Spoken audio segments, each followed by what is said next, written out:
#TDAH.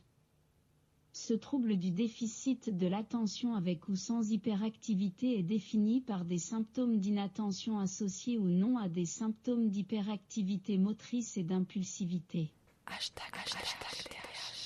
#TDAH, le podcast des dispersés hyperactifs qui parlent de leur singularité. #TDAH. Classé dans les troubles du neurodéveloppement, ce handicap est souvent caricaturé comme un manque de volonté, une simple hyperactivité, une petite difficulté d'attention. Cette différence invisible est beaucoup plus nuancée. Elle a des conséquences tant dans la sphère professionnelle que la sphère personnelle. Diagnostiqué sur le tard, on parle souvent d'une claque. Celle de mettre en mots un décalage de parfois plusieurs décennies. Puis vient le temps de l'observation et de la prise de conscience. Des outils sont mis en place pour tenter d'apprivoiser, voire de dompter la structure de son fonctionnement. Et puis il y a le quotidien puissant, intense, émotif, sensible. Ça déborde de vie, ça passe du rire aux larmes. Et c'est aussi des situations burlesques.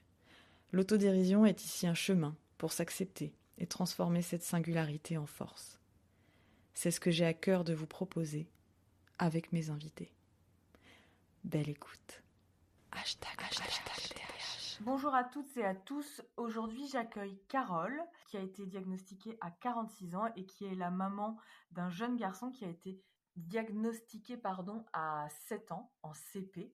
Bonjour Carole. Pour commencer l'interview, j'avais envie que tu nous racontes quel a été votre chemin pour emmener votre fils se faire un diagnostic. Mon chemin, ça a été la maîtresse de grande section qui a détecté qu'il y avait quelque chose chez mon fils, parce qu'elle avait elle-même des enfants TDAH, donc elle a reconnu beaucoup de signes. Elle m'en a fait part en m'expliquant voilà que il y avait des réactions qui étaient pas comme tous les autres enfants, voilà, il y avait quand même des choses qui n'allaient pas. Et du coup, elle m'a proposé que mon fils soit reçu par la psychologue de l'école pour justement faire ce diagnostic, parce que normalement, on est censé passer par l'école quand c'est la maîtresse qui le détecte. Du coup, la psychologue de l'école a reçu mon fils, mais la maîtresse n'était pas satisfaite quand elle m'a fait le retour. Elle m'a dit, je suis pas du tout satisfaite de ce qu'elle a dit sur Léane, sur mon fils. Du coup, elle m'a conseillé d'attendre l'année d'après, vu qu'il rentrait en école élémentaire, pour redemander à ce qu'il soit vu par le psychologue de l'école, mais de l'école élémentaire, du coup. Donc, ça aurait été une autre psychologue. Du coup, elle me dit... comme ça, peut-être que eux, ils verront un peu plus les choses comme moi je les vois. Du coup, j'ai attendu son entrée en CP. Alors, j'en ai parlé à la maîtresse, mais c'était une année où la maîtresse était souvent absente, donc il y avait une remplaçante. Et la remplaçante avait beaucoup de mal avec mon fils. Toutes les semaines, elle me convoquait à la sortie de l'école pour me dire que ça n'allait pas, que elle parlait d'agitation, elle me parlait aussi même de violence envers les autres enfants, et me disait que c'était problématique et qu'elle supportait pas. Alors étant remplaçante, c'est vrai qu'elle ne le connaissait pas. Du coup, elle me disait que elle pouvait pas faire grand chose. Une remplaçante ne peut pas demander, par exemple, à voir la psychologue. Donc il fallait que je voie avec sa maîtresse officielle. Et quand j'ai vu sa maîtresse officielle, elle était persuadée, elle, que c'était juste un enfant mal éduqué, qui ne voulait pas écouter et qui mettait des coups à d'autres enfants. Voilà. Donc moi, j'avais beau lui expliquer, et mon fils avait beau essayer de se défendre en disant mais je tape pas, je tape pas. Du coup, moi, en discutant avec lui, j'ai compris qu'en fait, c'était juste qu'il faisait des gestes. Au niveau de sa psychomotricité, il y avait un problème parce qu'il levait les bras, il levait les jambes d'un seul coup, sauf qu'il y avait un camarade qui passait à ce moment-là. Du coup, le camarade se prenait le pied ou la main, et du coup, l'école considérait ça comme de la violence envers d'autres enfants. Sauf que pour lui, ça ne l'était pas en fait, et il essayait de se défendre en disant non, non, mais moi, j'ai pas tapé, j'ai pas tapé. Du coup, j'ai demandé à voir la psychologue, mais comme la maîtresse considérait que c'était pas un problème neuropsychologique, parce que elle disait qu'elle connaissait les hyperactifs et que Léane n'était pas du tout un hyperactif, c'était juste un enfant qui voulait pas écouter. Donc elle n'a pas voulu faire intervenir la psychologue. Du coup, je suis allée moi-même dans le privé voir une neuropsy qui lui a fait du coup tous les tests. Et il en est ressorti donc qu'il était TDAH et aussi HP du coup. Et donc j'ai ramené après ce diagnostic à l'école et la maîtresse du coup, elle a dû accepter que c'était pas voilà qu'il faisait pas exprès. Elle a dû accepter tout ça. Elle a été beaucoup plus réceptive du coup avec le papier en fait. Une fois qu'il y avait un diagnostic officiel, voilà, elle était beaucoup plus réceptive. Plusieurs choses me viennent quand j'écoute ton témoignage parce que j'ignorais que les maîtresses pouvaient faire une demande de visite à la psychologue de l'école, pardon, Mhm. et que c'était une possibilité depuis finalement l'école, là où j'avais entendu qu'on c'était finalement à la démarche des parents de le faire.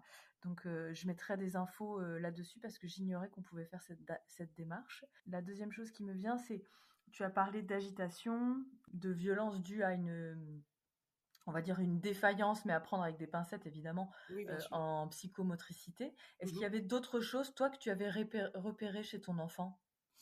Alors du côté HP, oui, c'est-à-dire que pendant le Hmm. Covid, elle nous transmettait les devoirs à faire comme une grande partie de la France, et du coup, il faisait ses devoirs en 2 heures. Du coup, ça lui a fait détecter ça. Après, au niveau personnel à la maison, moi, j'ai toujours su depuis sa naissance qu'il y avait quelque chose parce que c'était un enfant, voilà, qui était ouais, très agité. Même pour lui mettre une couche, c'était une complication. Fallait que je lui tienne les jambes avec les coudes pour pouvoir lui mettre la couche parce qu'il voulait toujours se retourner pour attraper ce qu'il y avait derrière lui sur la table à langer. Donc moi, j'avais déjà été voir à la PMI quand il était tout bébé. J'en avais parlé. J'avais dit, mais mon fils, il fait des choses bizarres. Il agitait des fois sa tête dans son lit, de droite à gauche. Il l'agitait assez rapidement. Donc c'était des choses qui m'inquiétaient. Sauf qu'à la PMI, pareil, ils sont partis du principe que c'était moi qui étais trop une maman trop excessive. Donc ils m'ont conseillé à moi de reprendre une thérapie parce que j'avais déjà fait une thérapie étant plus jeune. Voilà, c'était moi le problème en fait. Donc moi la détection de mon fils, j'ai pas du tout eu de gens autour de moi qui ont pu me conseiller, qui ont pu. Mais moi j'étais toujours persuadée qu'il y avait quelque chose. Donc c'est pour ça Hmm. qu'après je suis allée dans le privé parce que c'était pas possible en fait. Il y avait forcément quelque chose. On se comporte pas comme ça alors qu'il avait une vie normale. Il avait ses 2 parents, tout se passait bien à la maison. Il n'y avait pas ni violence ni rien. Donc c'était forcément. Et puis moi, je savais depuis la naissance en fait qu'il y avait quelque chose. Il a un grand frère, mon fils, qui a maintenant 13 ans. Et lui, j'avais pas eu autant de problèmes avec lui. Donc Hmm. je savais qu'il y avait quelque chose. Sauf que personne ne voulait l'entendre en fait. Moi, c'est ça qui ressort en fait du début de la détection du TDAH de mon fils, c'est ça, c'est que personne ne voulait m'écouter. J'ai eu beau parler à des médecins, à l'école, à tout le monde, personne ne voulait m'écouter. Et la maîtresse de grande section a débloqué un peu tout ça en fait. Et heureusement. C'est flagrant dans ton témoignage d'entendre qu'on peut finalement très vite stigmatiser les parents comme des mauvais éducateurs dans le jugement. Oh oui, moi j'ai été très très pour moi enfin pour tout le monde, c'était moi qui étais trop excessive, trop je m'inquiétais trop, voilà, j'étais trop une angoissée, j'étais trop voilà alors que en tant que maman, je pense qu'on le sait, on le sent quand notre enfant a quelque chose quoi, enfin Oui, et en tant que jeune parent, souvent, alors, c'était ton deuxième, mais voilà, c'est ça en fait. c'était ton deuxième, donc tu avais une manière de quand même de comparer. Tu avais déjà fait un travail sur toi psychologique, Mhm. et tu as pu, et on sent les choses chez nos enfants. Je pense que les mamans qui nous écoutent savent évidemment de quoi on parle, et les papas évidemment de quoi on parle, dans le fait de sentir qu'un enfant parmi la fratrie est différent. Et bien souvent, dans le témoignage des parents, c'est pour ça que c'est important que tu témoignes aujourd'hui, on entend ça, c'est les parents qui sont trop laxistes, où il y a une différence de discours entre l'école et les parents. En tout cas, on n'est pas à l'écoute aussi d'une certaine souffrance des parents face à la situation qui, bien souvent, sont de bonne volonté, mais un peu démunis. C'est ça, c'est vrai qu'on on passe vite pour une maman excusez-moi du terme, mais un peu folle, quoi, parce qu'on on insiste, mais il faut pas lâcher. Moi, le conseil que je donnerais aux mamans qui sentent qu'il y a quelque chose, c'est de pas lâcher et de chercher, de continuer jusqu'à ce qu'on comprenne ce qu'il a en fait. Parce que effectivement, si on attend d'avoir des médecins qui réagissent et tout, non, parce qu'effectivement, on est très vite stigmatisé comme parent laxiste. Ouais, faites-vous confiance et n'attendez pas qu'on vous valide une intuition ou un ressenti. Euh, Allez voir d'autres médecins, confronter les points de vue pour finalement, de toute façon, en savoir un peu plus sur le fonctionnement de votre enfant. Mais effectivement, faites-vous confiance, c'est L'instinct extrêmement maternel important. ne trompe pas, hein, Oui, ouais. je suis d'accord. Quand vous avez reçu ce diagnostic, deux questions. Quelle a été la réaction de ton fils qui était en mesure de comprendre et comment toi tu as vécu ça? Alors, la réaction de mon fils a été complètement un changement complet. Même la maîtresse a avoué que dès qu'il a su, parce que la neuropsychologue lui a parlé, lui a expliqué que c'était pas de sa faute et que c'était juste que dans sa tête, ça ne fonctionnait pas forcément correctement, donc c'était pas lui qui était responsable, qu'il fallait pas qu'il s'en veuille, et ça a été vraiment une révélation pour lui parce que du coup à l'école, ça a été complètement un gros changement. Même la maîtresse a dit c'est le jour et la nuit. Depuis qu'il y a eu le diagnostic, c'est le jour et la nuit parce que lui-même, je pense, a compris, s'est compris lui-même en final. Il a compris que voilà ce qu'il avait à l'intérieur de lui et que c'était pas sa faute. Parce que c'est vrai que moi j'avais passé pas mal de temps à lui faire des reproches. C'est vrai que moi ne sachant pas ça, ne sachant pas le diagnostic, du coup je lui reprochais d'être comme ci, d'être comme ça. Je comprenais pas pourquoi il était comme ça et ce diagnostic a été très très révélateur pour lui, quoi. Vraiment. Oui, ce que j'entends finalement, c'est que pour les enfants qui ne savent pas ce qu'ils ont, il y a sans doute une forme de culpabilité et d'impuissance aussi face à ce qu'on leur demande parce qu'ils sont pas en mesure d'y répondre. Donc le Oui, puis fait... le fait de pas y arriver, il se demande pourquoi il n'y arrive pas en fait. Hmm. Là, il était très jeune, donc je pense qu'il se posait pas de questions, mais ça a répondu à des questions qu'il avait, je pense, au fond de la tête, mais sans avoir été chercher la réponse lui-même parce qu'il était trop petit.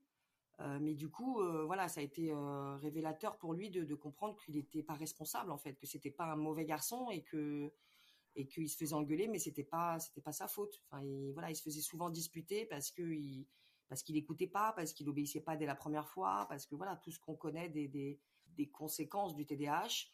Oui, il avait l'impression de se faire tout le temps crier dessus, quoi. Hmm. Au final.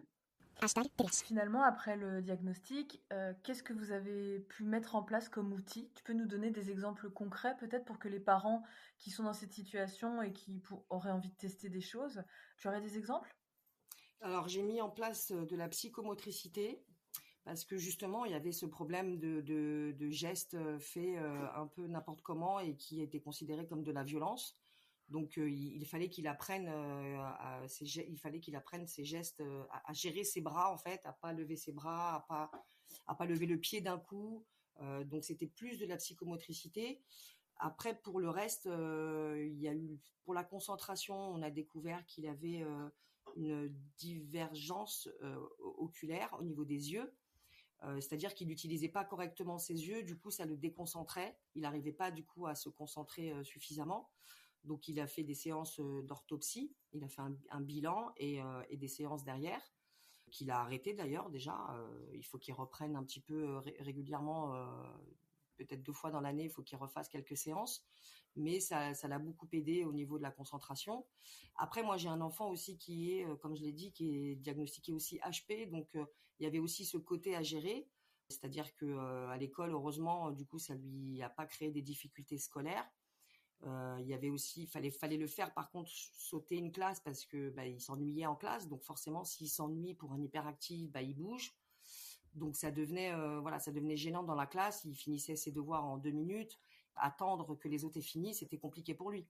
Bien sûr. Donc voilà, donc il fallait aussi faire ce travail-là à côté pour qu'à l'école il puisse être occupé psychologiquement et du coup comme ça être moins agité. Oui, parce que les HP ont besoin de stimulation intellectuelle, enfin, comme les C'est ça. TDAH, hein. Mais en tout Voilà. cas, avec l'association d'idées, la rapidité d'analyse, si tu leur donnes pas à manger, C'est ça, c'est ce qu'elle me disait, la maîtresse de grande section, elle me disait, faut le nourrir, votre enfant. Elle me disait, faut le nourrir, il a besoin de continuer à apprendre, il faut pas hésiter à lui mettre Moi, je me rappelle pendant le Covid, je lui avais fait des petits papiers avec les lettres de l'alphabet en cursive, en capitale. Et dès qu'il s'ennuyait, je lui disais, tu reclasses par ordre alphabétique les lettres. Et il le faisait des fois 10 fois par jour. Parce que voilà, il fallait qu'il s'occupe. Pendant le Covid, ça a été un peu compliqué de l'occuper aussi parce qu'il ne pouvait pas sortir, on pouvait pas. Enfin voilà, c'était. Donc il fallait le nourrir. Du coup, je lui faisais faire plus d'exercices que les autres enfants pour l'occuper, quoi.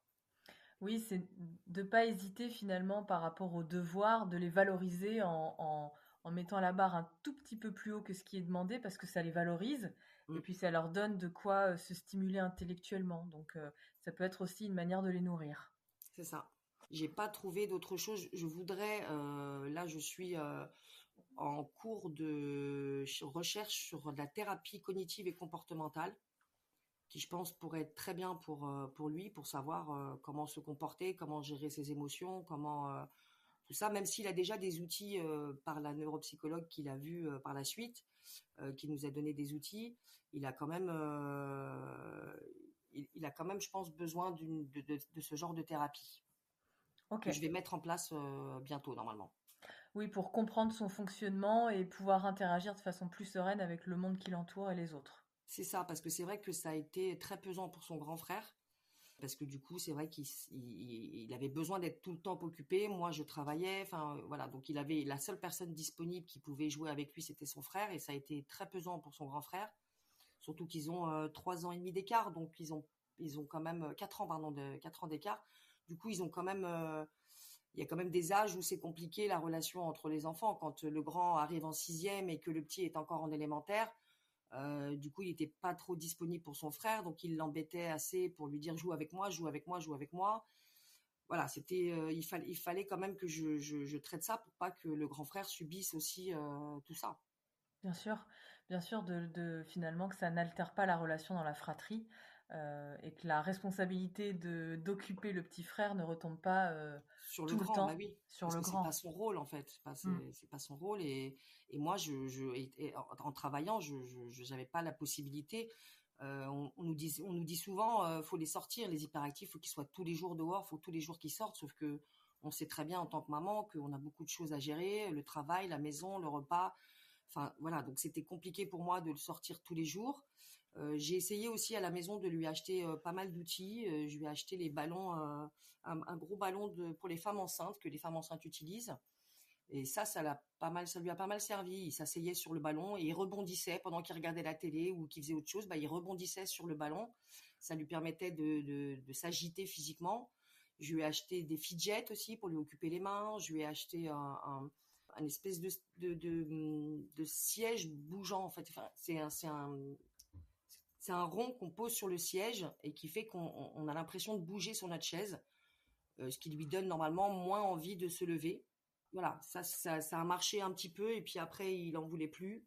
Donc j'ai essayé d'acheter des outils aussi pour la maison et pour l'école aussi parce que le ballon il en avait un aussi à l'école, la maîtresse l'utilisait aussi. Comme ça, dès qu'il fallait l'occuper, qu'il avait besoin de bouger, il sautait sur le ballon. Il y a pas mal d'outils comme ça qu'on peut utiliser pour la maison quand on peut pas les sortir. C'est Ouais, ça que j'ai essayé de trouver. je te remercie de donner ces exemples-là parce que effectivement, on n'a pas toujours l'énergie en tant que parent de sortir. Si évidemment l'idéal c'est de sortir tous les jours, même pour nous en tant qu'adultes. Et je trouve que c'est intéressant ce que tu donnes parce que ça permet aussi de bien comprendre que en tant que TDAH, pour faire une chose, on a besoin parfois, pour certains, hein, d'avoir un mouvement du corps. Oui, c'est ça. On a besoin, alors c'est pas qu'on fait deux choses à la fois, attention, c'est simplement que notre corps doit être en mouvement. Et je le vois avec mon fils qui est donc diagnostiqué, qui pour apprendre, tu vois, il bouge autour de la table. C'est ça. Moi Et aussi, quand il récite une poésie, il a besoin quand même de bouger son corps pendant qu'il me récite sa poésie. c'est ça. Dans mon éducation, tu vois, dans la façon dont moi j'ai été élevée, tu fais tes devoirs, t'es posé, t'es tranquille, t'es sage, C'est ça. et presque tu parles pas, tu respires pas en fait. Et, et j'apprends vraiment depuis le diagnostic de mon fils à faire avec ça, c'est-à-dire ok, il doit être en mouvement pour intégrer une connaissance pour les devoirs notamment, il n'est pas forcément assis à une chaise comme le petit écolier modèle. Et donc, c'est essayer de faire avec ça, avec cette danse, avec ce mouvement pour intégrer de l'information. Donc, je te remercie pour ces exemples-là. Je les remettrai en barre d'infos. Il y avait aussi je me rappelle quand il était plus petit, ça s'est calmé, mais à table, quand on était à table, il avait besoin toujours de se lever de sa chaise et à un moment donné, il finissait par manger debout. Je le laissais manger, je lui accordais de manger debout parce que pour lui, c'était trop lui demander de rester assis pendant toute l'heure du repas. Ça s'est calmé en grandissant, alors peut-être avec la psychomotricité, je sais pas trop ce qui a eu un effet là-dessus, mais ça a été problématique à un moment donné, oui, avec son papa, parce que c'est vrai que pour son papa, il fallait qu'il soit assis à table. Donc moi, j'ai réussi à négocier avec son papa, c'est pas si grave qu'il soit debout. Il mange debout, bah tant pis. En plus, il était petit, donc il avait la hauteur parfaite pour pouvoir manger debout. Et du coup, je lui ai laissé ça. Et après, pourrais pas dire qu'est-ce qui a fait que ça s'est calmé et que maintenant, il bouge quand même maintenant sur sa chaise. Il bouge encore, mais il se lève plus comme il se levait avant, quoi. Je pense que c'est la psychomotricité qui a fait ça, mais je peux pas l'attester d'une manière sûre, quoi. Ouais, en tout cas, mon retour de parents, c'est que bon, moi j'en ai trois, hein, donc ils se regroupent et ils se fédèrent, Ah mais oui. et à l'école, étant donné que c'est une école avec une pédagogie freinée, ils ont le droit de bouger en classe. Donc je pense qu'il y a un rapport à l'espace qui est peut-être différent de ce sur quoi moi j'ai été éduquée. Et effectivement, à table, ce serait intéressant d'avoir des témoignages d'autres parents avec leurs enfants, hein, TDAH ou pas, mais je crois qu'ils ont aussi besoin de bouger après la journée d'école, tu vois, il y a un truc comme s'il y avait un trop plein d'énergie à évacuer et Oui, parce qu'en plus, même tu vois, psychologiquement, il n'était pas fatigué, vu il était pas à son niveau en plus, scolaire. Du coup, il était pas épuisé d'avoir réfléchi, parce que ça aussi, s'ils font des journées hyper chargées psychologiquement, ça peut les fatiguer. Sauf que là, comme le mien était HP, bah, du coup, ça suffisait pas non plus à ce niveau-là. Donc, il ouais, avait un trop plein et je pense que même qu'il se contenait un petit peu à l'école et que du coup, bah, après, il fallait c'est ça. qu'il se défoule. Oui. Il est probablement, c'est une bonne chose, hein, il y a rien de négatif, hein, dans ce que je Oui, dis, oui, mais bien sûr. en adaptation à l'école parce qu'il a compris, c'est une certaine forme de vie en société où il compense un petit peu et finalement quand ils arrivent à la maison et c'est plutôt aussi bon signe, ils sont complètement naturels dans leur, besoin de mouvement et c'est après comment nous, en tant que parents, on accepte ou pas ça. En tout cas, comment est-ce qu'on peut faire pour, encore une fois, être attentif aux besoins de mouvement de l'enfant et en même temps, nous, à notre besoin de calme quand on dîne. Bah, j'avoue que Tu moi, avec vois? l'expérience, souvent, je me dis, est-ce que c'est si grave que ça, en fait? Ouais, Voilà. Est-ce que c'est si grave qu'il mange debout? Est-ce que c'est si grave que, je sais que pour l'obéissance dès la première fois, ça c'est quelque chose, au début, je voulais absolument, en tant que moi-même aussi TDAH, du coup, je voulais absolument que ça se passe comme moi je voulais, qu'il fasse exactement ce que je voulais. Sauf que je passais mon temps, en fait, à l'engueuler. Je passais mes journées à l'engueuler jusqu'à ce que je me rende compte qu'en fait, c'était pas possible. On pouvait pas mener cette vie-là. Je pouvais pas crier sur mon enfant tous les jours. Et du coup, je me suis dit, il faut que je lâche un peu du lest et que je me dise, bah, il m'obéit pas dès la première fois, il fait le truc encore une fois, mais est-ce que c'est si grave que ça? Au final, il finit par m'obéir, sauf que voilà, il y a une ou deux fois, il va refaire enfin, par exemple, si je lui dis d'arrêter de jouer au ballon, il va refaire rebondir le ballon une fois ou deux, et puis il va s'arrêter. Je me suis dit, est-ce que c'est si grave que ça qu'il le fasse encore une fois ou deux? Est-ce que je veux passer mon temps à lui crier dessus, ou est-ce que je veux, voilà, il faut que j'accepte des fois des choses qui sont pas si graves que ça, en fait. ouais, ce que je trouve intéressant dans ce que tu dis, c'est finalement la temporalité entre deux TDAH, elle n'est pas du tout la même. C'est-à-dire que si ton enfant, il est dans un moment de concentration où il est trop en kiff parce qu'il est en train de jouer au ballon, toi, tu l'interromps en tant que parent de but en blanc. Tu sais très bien qu'en tant que TDAH, tu peux pas t'arrêter comme ça, en fait. Ça le frustre, oui, Ça bah te oui, de pas frustre trop. pouvoir faire, oui. Et de l'autre côté, toi, c'est tout de suite maintenant. C'est ça. C'est tout de Pareil, suite oui, maintenant, sinon ça a une charge qui s'accumule et puis ça part et puis dans le mental. Et Mhm. donc c'est essayer d'observer cette différence de temporalité et de faire avec. Je te dis ça, moi j'y suis pas encore puisqu'on est dans le même modèle. J'essaye de compter quand j'ai demandé quelque chose. Déjà je le fais valider par mon fils. Est-ce que tu as bien compris droit dans les yeux ce que je viens de te demander, et c'est une tâche à la fois, et on attend qu'il ait fini la première tâche avant de demander les autres. Et malgré ça, tu vois, s'il est pris dans un truc et qu'il a commencé à lire une BD, c'est pas possible en fait pour lui. C'est trop frustrant, il n'arrive pas. Donc c'est ça. comment tu joues avec la temporalité de chacun. C'est ça que je retiendrai de ton témoignage. Oui, après moi j'ai privilégié, c'est vrai que moi j'ai privilégié son bien-être à lui parce que avec mon expérience à moi, enfin moi ma vie elle est déjà bien avancée et je voulais que ça l'aide, qu'il apprenne en fait moi j'ai pas pris l'option de la médication. Il fallait que je trouve d'autres moyens pour lui apprendre le bon comportement, pour lui apprendre à gérer ses frustrations. Il fallait que je l'apprenne de manière naturelle. Et je suis toujours dans cet état d'esprit. J'essaie de beaucoup lui parler, beaucoup lui expliquer aussi que je comprends. Je lui dis je comprends. Surtout, enfin, c'est ça en fait. Je pense qu'il faut expliquer aux enfants, c'est-à-dire que comme on est souvent du coup en train de leur faire des reproches, je pense qu'il faut leur expliquer. Je comprends que tu as envie de bouger. Je comprends que tu as envie de ça, mais voilà, ce sera pas possible ou il faut pas faire ça. Il faut pas. Vaut mieux faire comme si. J'essaie de.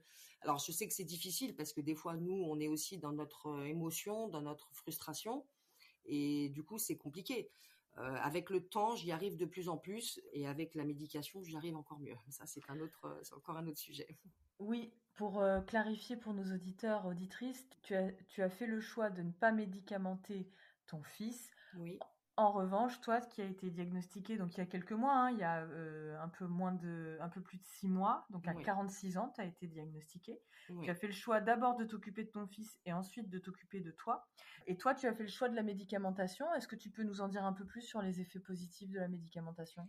Ou négatifs, d'ailleurs? Alors, je pourrais dire en une phrase, c'est le bonheur complet, je revis. Voilà, c'est vraiment. Alors, j'avoue que j'aimerais bien que mon fils puisse ressentir la paix que j'ai dans ma tête quand j'ai les médicaments, parce que c'est vraiment ça, c'est vraiment on est en paix dans notre tête. On n'a plus cette charge émotionnelle, cette charge mentale où notre cerveau n'arrête pas de réfléchir en permanence.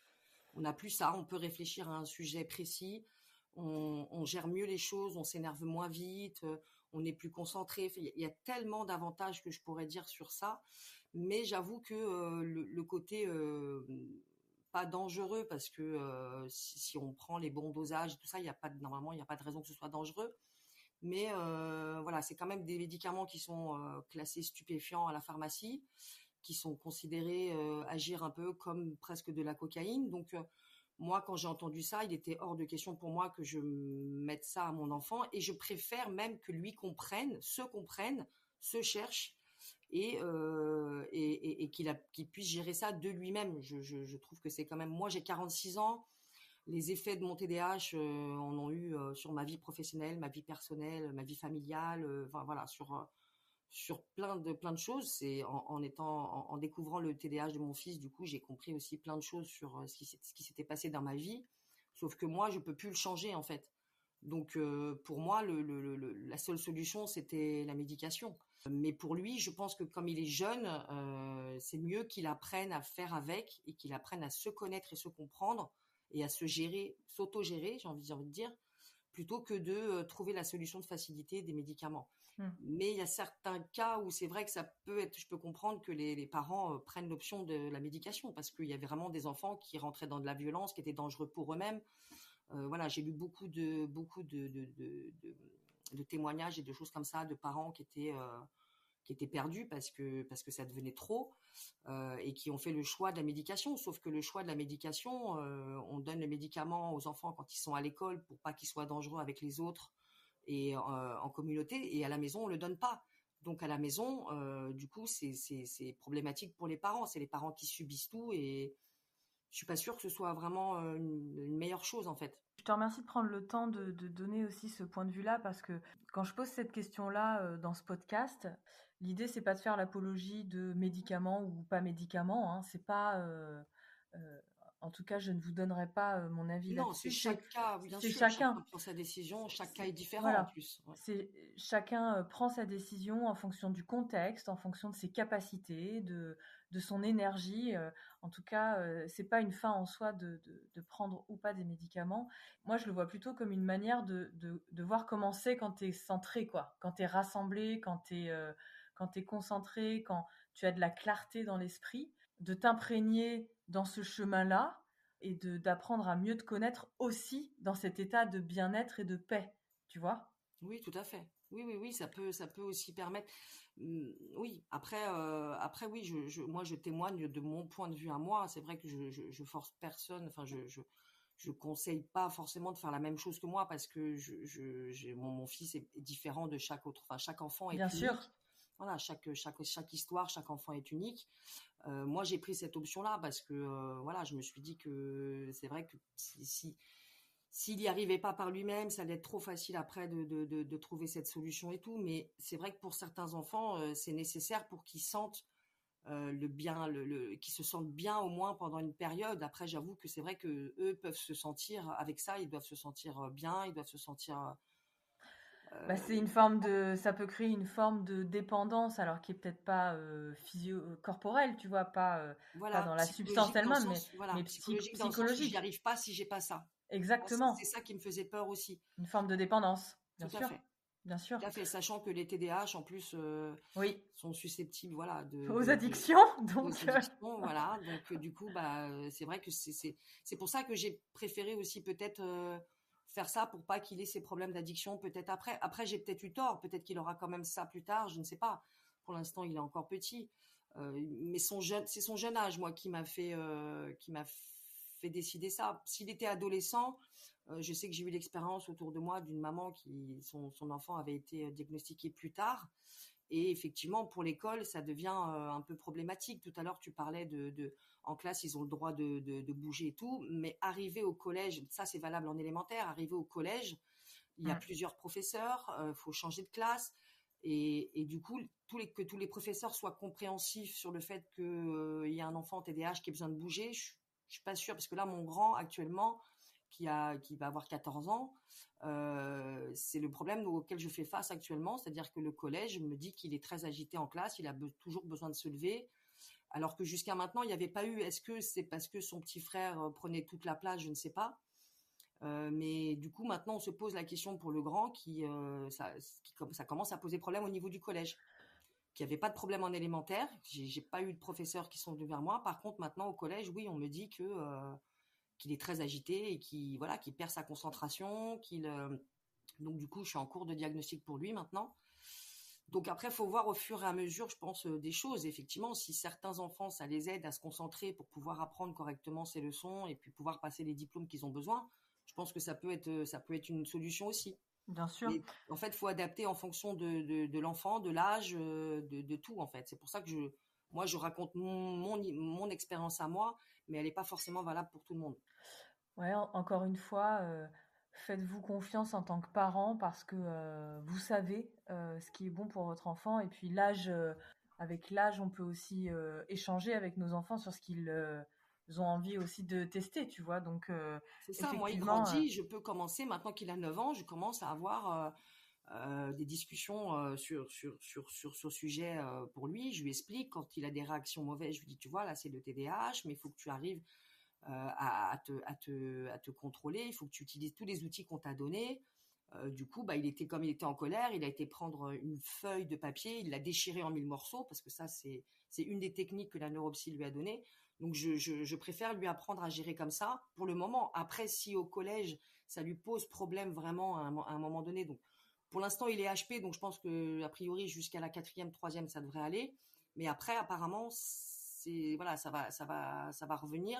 Il va être frustré il n'aura pas l'habitude d'avoir besoin de passer des heures à réviser une leçon, alors qu'à un certain niveau scolaire, il sera obligé ouais. et comme il connaîtra pas, ça lui posera peut-être problème. Donc là, peut-être que je serai obligée de faire appel à de la médication pour lui permettre d'être plus concentré et de bien enregistrer ses leçons. Enfin, voilà, on n'est pas à l'abri de changer d'avis Bien sûr. en fonction des années. Et effectivement, tu pointes quelque chose d'intéressant sur, en tout cas, profil TDAH-HP, en tout cas ce que je connais. Euh, c'est pour ma part, moi, j'ai pas appris à apprendre. Ben non. parce que c'était facile. C'était facile, ouais. Tu vois, en troisième, moi, j'étais au dernier rang, je discutais tout le temps. Pareil. J'ai envie de te dire que je comprenais même pas ce que je faisais, en fait. Je n'avais pas intellectualisé ce que je faisais, j'avais compris ce qu'on attendait de moi en interrogation, quoi, en gros. Oui, moi je me rappelle que les professeurs me disaient que j'étais très bavarde, je passais mon temps à parler, mais j'arrivais, une fois elle m'a dit, bah alors Carole, dites-moi ce que je viens de dire, vu que vous n'avez pas dû entendre, et en fait j'ai pu lui répéter ce qu'elle venait de dire alors que je parlais avec ma voisine. Et effectivement, c'est des facilités C'est ça. on prend ça après pour acquis, sauf qu'à un moment donné, ça peut poser souci. Pas forcément, mais ça peut poser souci à un moment donné. Pour terminer sur cet aspect de l'école, peut-être en tant que parent, observer comment apprend votre enfant pour déjà mettre en place cette connaissance de comment j'apprends à apprendre. Parce que moi, au lycée, ça avait fait un gap total où en fait, j'avais aucune méthodologie de travail. Oui. Et ça s'est retrouvé après, tu vois, sur des paliers de mes études où comme je ne savais pas ce qui était efficace, efficient pour moi pour travailler, bah, finalement, j'ai dû apprendre sur le tas. Voilà, ce serait un Alors point moi, de ça n'a pas vigilance. été pareil, moi, par contre. Moi, ça a été, comme j'étais aussi, je pense aussi que je suis HP aussi, j'ai pris option mathématiques, comptabilité, donc les chiffres, pour moi, c'était une facilité, même encore en BEP, j'avais des 20 sur 20 en comptabilité, voilà. Donc j'équilibrais ma moyenne avec ça, en fait. Comme j'avais des super notes en mathématiques et en comptabilité, mais je restais bornée à pas apprendre mes leçons en français, en histoire. Du coup, ça faisait des écarts. J'avais des 7 sur 20 en histoire, mais des 20 sur 20 en maths. Donc, du coup, j'avais une bonne moyenne. J'ai jamais appris à apprendre au final. Ouais, Et je d'accord. sais que c'est après, plus tard, professionnellement même, que j'ai eu des formations pour apprendre à m'organiser, à créer des listes, à faire, à gérer tout ce que j'avais à gérer, en fait. Parce que D'accord. je l'avais pas appris à l'école, vu que j'avais comblé d'une autre manière. Vaste sujet qu'on arrêtera là, parce que sujet passionnant pour moi, je cherche encore à 36 ans comment m'organiser. Pour conclure, j'aimerais que tu nous partages un petit mot de la fin. Peut-être, qu'est-ce que ça te fait aujourd'hui pour toi de témoigner sur ton histoire et celle de ton fils, Carole? Bah, ça me fait plaisir de partager avec d'autres parents parce que je sais que moi, je suis passée par pas mal de difficultés pour me faire entendre. Je suis contente de pouvoir donner des conseils et de voir que même tous les sujets du TDAH sont en train de se développer un peu partout. Ça me fait vraiment plaisir, oui, de pouvoir aider les gens parce que oui, on passe par des caps très difficiles en tant que parents, et même nous qui, quand on découvre qu'on est TDAH, il y a plein de choses qui sont remises en question. Et donc voilà, je veux donner de l'espoir aux parents en leur disant que voilà, qu'il faut pas lâcher. Si vous sentez que votre enfant a quelque chose, faut pas lâcher. Faut aller voir plusieurs spécialistes s'il faut, jusqu'à ce qu'il y en ait un qui vous entende. Et que parce que pour nos enfants, en fait, voilà, moi je veux qu'il ait une meilleure vie que moi j'ai eu, en fait. Voilà, et je voudrais que tous les enfants soient acceptés comme ils sont, et avec leurs différences. Donc voilà, après c'est beaucoup d'émotions de parler de tout ça. Maintenant j'en parle, ça va beaucoup mieux. Mon fils va quand même beaucoup mieux. De voir le bien que ça a fait à mon fils, j'ai envie d'apporter ça aux autres parents et de leur dire que ça va leur faire du bien et qu'il faut pas hésiter, quoi. Vraiment pas. Ne lâchez rien, ne lâchez rien. Merci Carole, à très bientôt. À très bientôt.